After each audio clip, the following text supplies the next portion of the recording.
Michelle, welcome to the Moon at Dawn podcast. I'm delighted that we finally was able to follow up on our initial chat a few months ago.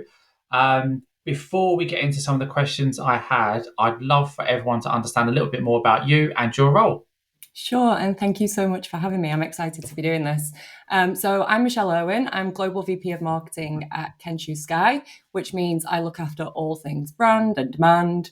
We're an omni-channel advertising platform, so working with advertisers who are spending a lot of money on their campaigns across search, social, retail media, and really looking for automation and optimization and the insights to essentially make those campaigns more effective and more efficient.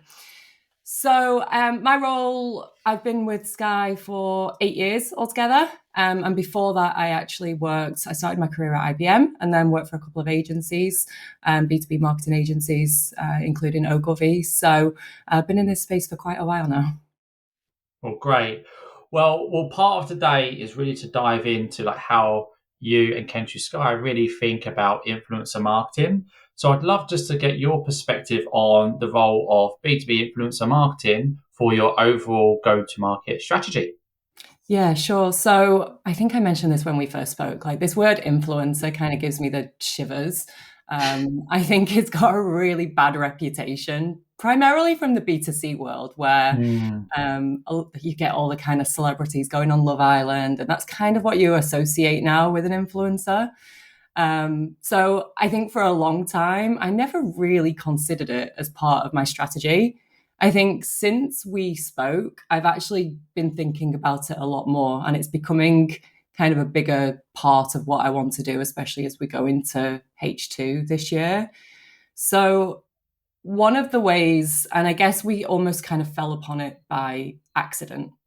So, one of the things that we wanted to do last year was find a platform for our customers to have a greater voice within Skai. We're always getting asked within retail media, especially, hey, like, what can we do? Can we speak at an event? Can we be on one of your webinars? And we only had so many events and webinars that we could actually invite them to.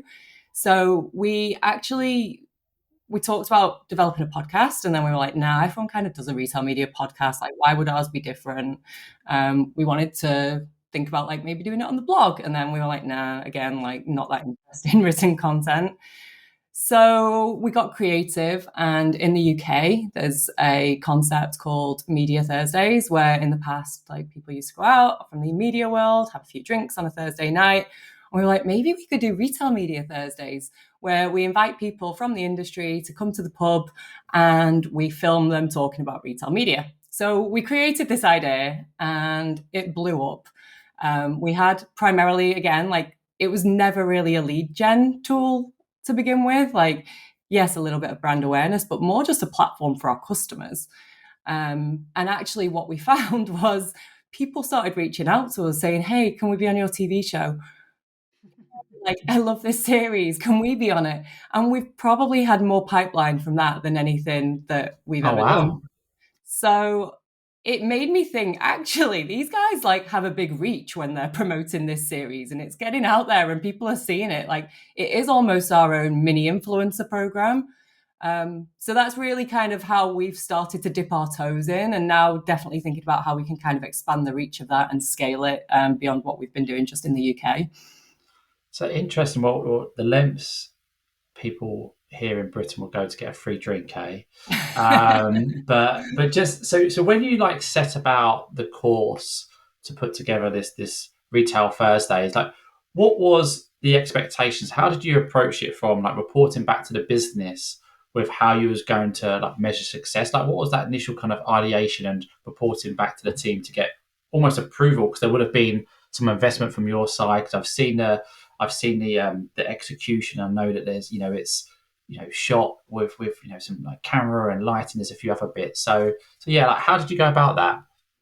So initially, because we did it as a way to just keep clients happy, it really was about the number of clients that we could get on it and their feedback. And then obviously kind of some of the softer metrics around like the number of views of the videos. Like, is it worth putting the time into it? Like, are people actually watching this? Are they interested? Like the engagement with the videos on social media, how much like the companies that we have as guests, how much we can get them promoting it and the engagement that they get, and so on and so forth. That has evolved massively. As soon as I started realizing this was way bigger than we originally anticipated, now we track everything. So still kind of some of those softer brand metrics like impressions and so on and so forth, but also looking at like the number of inbound opportunities that we've had, I think, which is now over 10. Like we've had 10 companies reach out to us and say, hey, can we be on this show? There's even anecdotal type stuff. So I was at an event recently and someone came up to me, like massive trade show. Someone came up to me, they're like, hey, you're that girl from that TV show. And I'm like, it's mad. I've become my own influencer. So it's kind of funny now that we're just like, it's people are recognizing us and they know the series and people comment on it. Somebody even came up to me at our own event and they were like, hey, I'm coming over to the UK. Can I be on your show when I come? So we're looking at everything from like how much it's helping with renewals, how much it's helping to accelerate original pipeline, how much it's helping to create net new pipeline. We're kind of just monitoring all of those kind of more revenue-based metrics. Interesting. Well, how are you isolating the impact of the content and the output to some of those metrics that you mentioned? Like, how are you joining the dots? We have a very good marketing operations team that are able to do kind of all the stuff in the background. To be honest, a lot of people when they reach out, so we've created a separate form on our website. So if anybody goes on, there's like a whole hub on there, kind of like Netflix style. And then it's like, do you want to be on the show? And then they'll reach out. So we've got all of the tracking against that. So when somebody does reach out and they're a new lead, we're then able to, if it then converts to an opportunity, we've got all of the tracking in place to be able to see that. So it's a lot of the work kind of by the team, but a lot of it still is quite manual. So I went to an event, a guy came up to me, he was like, hey, like, can we do something for your show? And then I just kind of have to remember that it was tagged to Retail Media Thursdays and get that in there. So yeah, it's quite manual at the moment, the process. We've not completely nailed it. There's also at the moment, I think one of the things that we're starting to look to do is how we can use, so LinkedIn have just launched their new influencer ads. So what we want to start to do is actually when we've got a guest on there and they're promoting it on their channels, is actually then use paid media budget to actually boost it through their network. So again, what we'll make sure we do is have those tracking links so that we can start to see if that's impactful. And that's going to kick off kind of as of this point forward whenever we have someone post. Oh, great. So that was going to be my next question. So typically when we find an initiative that's working well, we want to kind of double down and exhaust that opportunity. So is the next iteration for you exploring the paid media elements, or is there doing more with the content that you have, or is it doubling down on the amount of shows that you do? Like, what's the next steps beyond expansion into paid media amplification? So I'm working through this at the moment with the team, but one of the things that we've been talking about is potentially actually using some test budget to really try and scale this.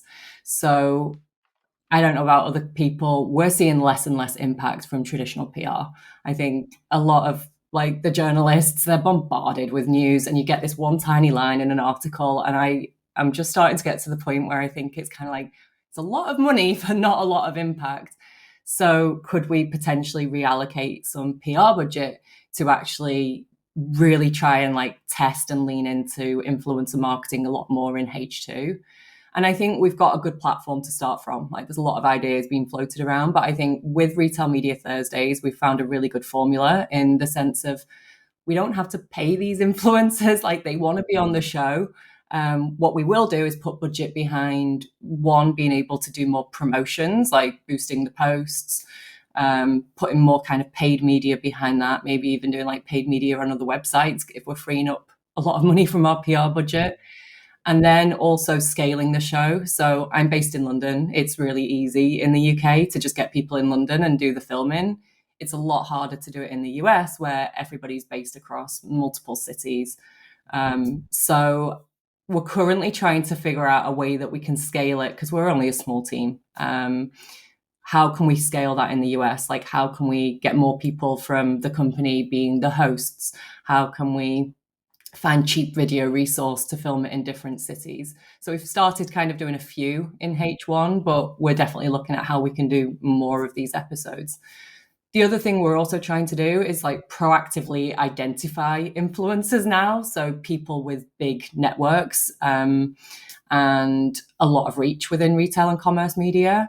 So we're working directly with LinkedIn to understand like who are those people. They're helping us pull together a list so that then we can proactively reach out to them, which we've not really had to do beyond our customers. Like proactively reach out to them to see if they're interested in being on the show. I'm also taking it on like specials. So we're going to Cannes in a couple of weeks and trying to like build on the buzz around Cannes and just grab people and do kind of segments and stuff. So yeah, that's kind of where we're heading and how we're thinking about it. Really, really interesting. And you picked up on something. Oh, I picked up on something where you mentioned about pulling it from PR budget because influencer marketing by nature overlaps with lots of different elements of marketing. Like if it can come from brand, it can come from content, it can come from PR. So is it how you are looking at it is more from a PR play, or do you predict that over time that how it's performed today is more for a performance element, or actually how you categorize it doesn't really matter?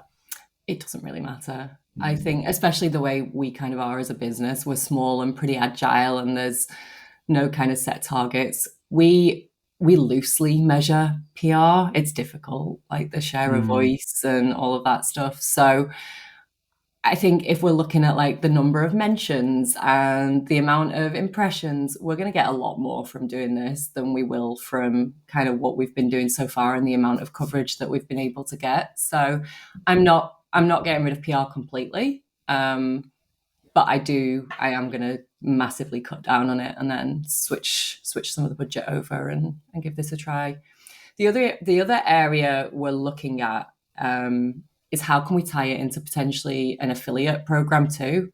So again, there's companies where we can kind of create an affiliate marketing program and potentially identify some of these influencers, but pay them to like reward them if they are able to get Mm. kind of traffic to our site. So that might not even be Retail Media Thursday that we use as a hook there. There are other kind of people in the industry. There's a guy who always does these like rankings of different providers in our industry. Yep. And we're thinking like if we can give him an incentive to then obviously not rank us higher because we want it to be independent, but we always come out pretty well in Yep. it. So Hmm. at the end of it, say like if you follow through to like if you go through to Skai, like you'll get this reward and kind of reward him for doing referrals and stuff. So again, not really influencer marketing, but I feel like they all could get kind of bucketed together a little bit. Interesting. And on the affiliate play, I guess it's still in its infancy. But have you started to speak to influence about how that proposition like resonates with them? No, not yet. Not yet. Okay. And then thinking about retail further, just a few other extra questions on that. Like what kind of challenges have you come up against? Is it just guests not showing up, expectations not aligned? Maybe like the content they shared wasn't as good in their clients, and you have this conflict there. Have you come up against any kind of challenges with it so far? It's been really easy. We haven't. The biggest challenge is honestly is like finding a pub that will let you film in it, because they've got all these crazy rules, and it's the scalability. Like we don't want it to be shot on an iPhone. Like we want it to look good. So having somebody on hand that can come and film it when we don't have that resource in house is a challenge. And also just we're a small team in the UK. So again, like finding the time for us to go out for a couple of hours and do the filming, like it's pretty time consuming on the day. So I think they're just the biggest challenges. We don't do an awful lot. I mean, I think we're on like 40 episodes or close to 40 episodes now. So it's kind of like one every couple of weeks that we're filming. So it's not too bad. We've had no problem trying to get guests on it. We just have this constant pipeline of people that want to be involved. So that's always been great. And then we always just do like a quick prep call to talk through the questions and what they want to get across.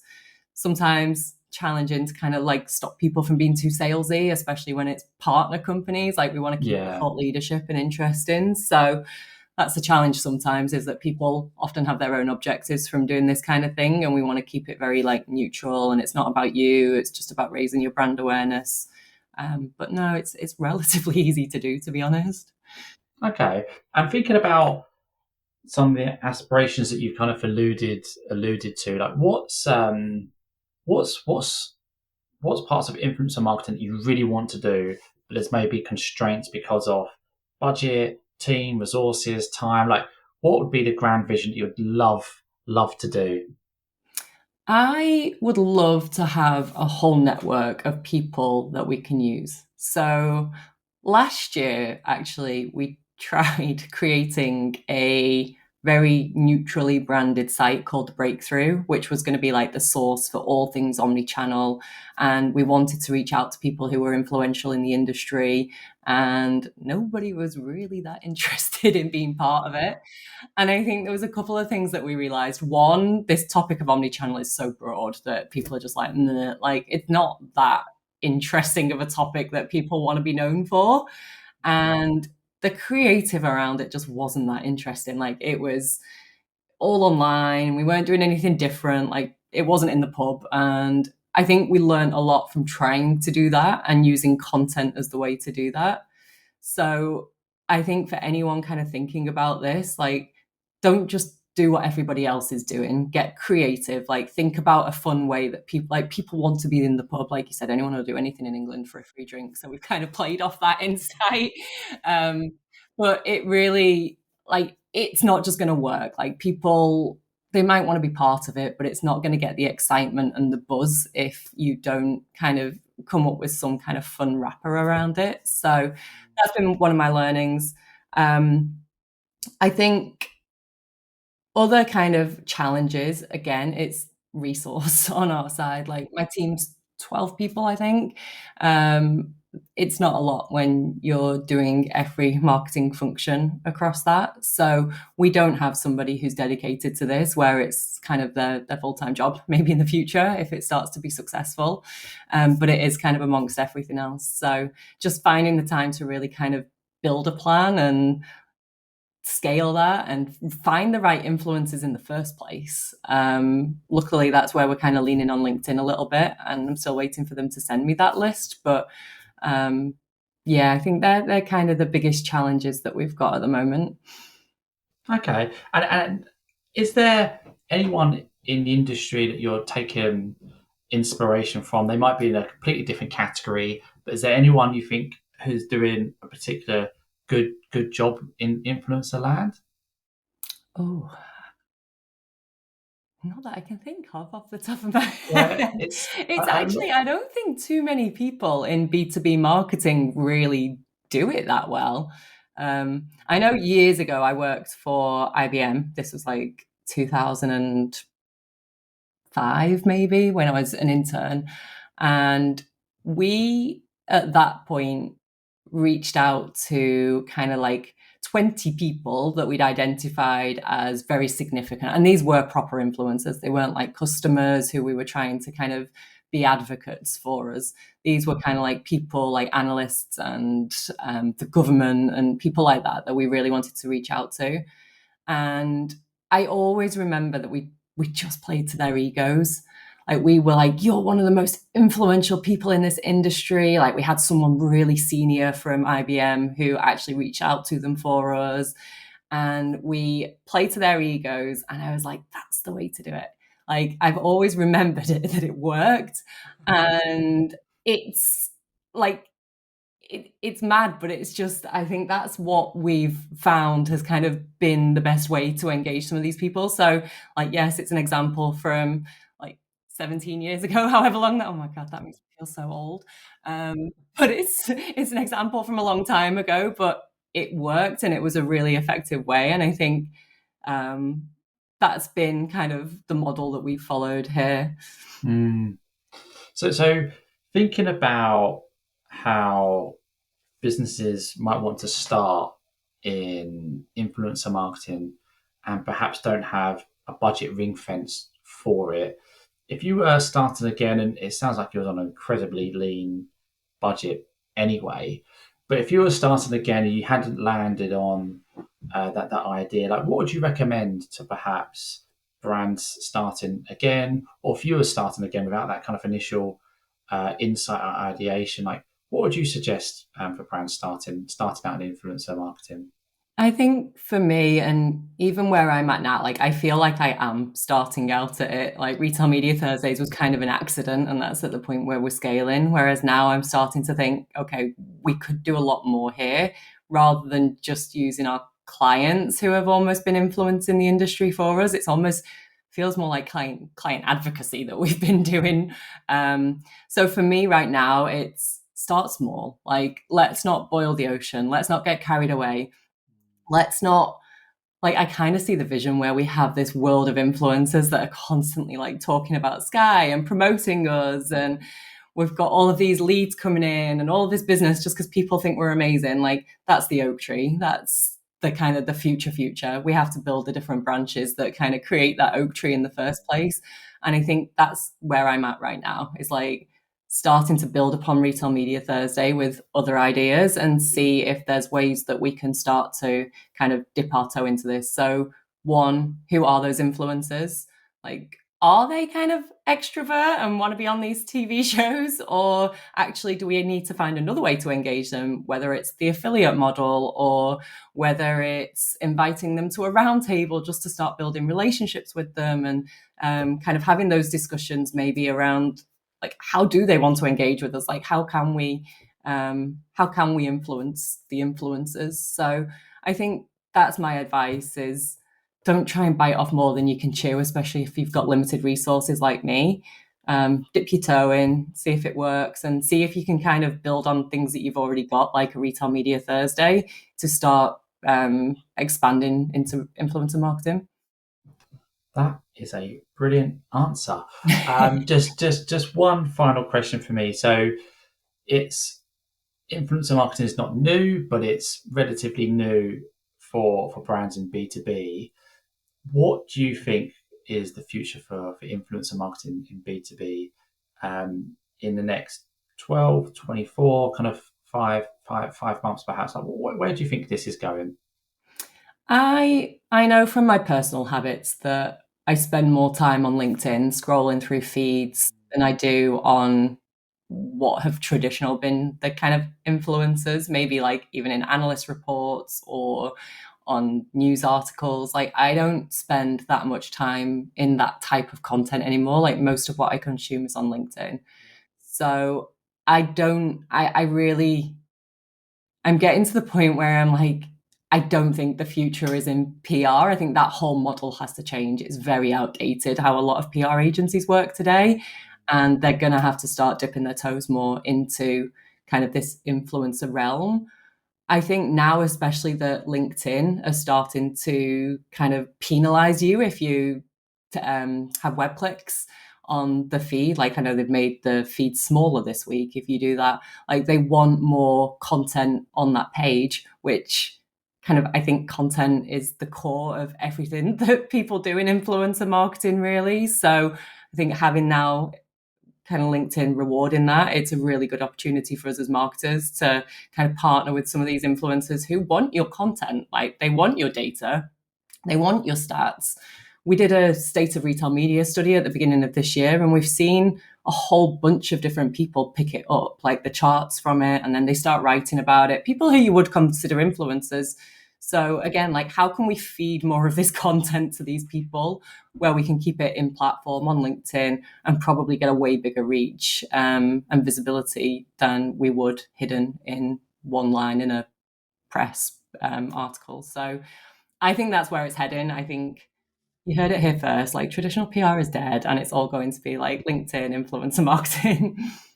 That's an excerpt for my LinkedIn next week. That's for sure. We'll quote you on that. Oh God, my PR agency is going to hate me.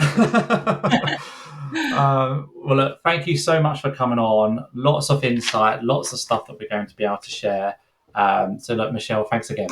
Cool. No worries. Thank you so much, Chris. Thanks a lot. Bye. Bye.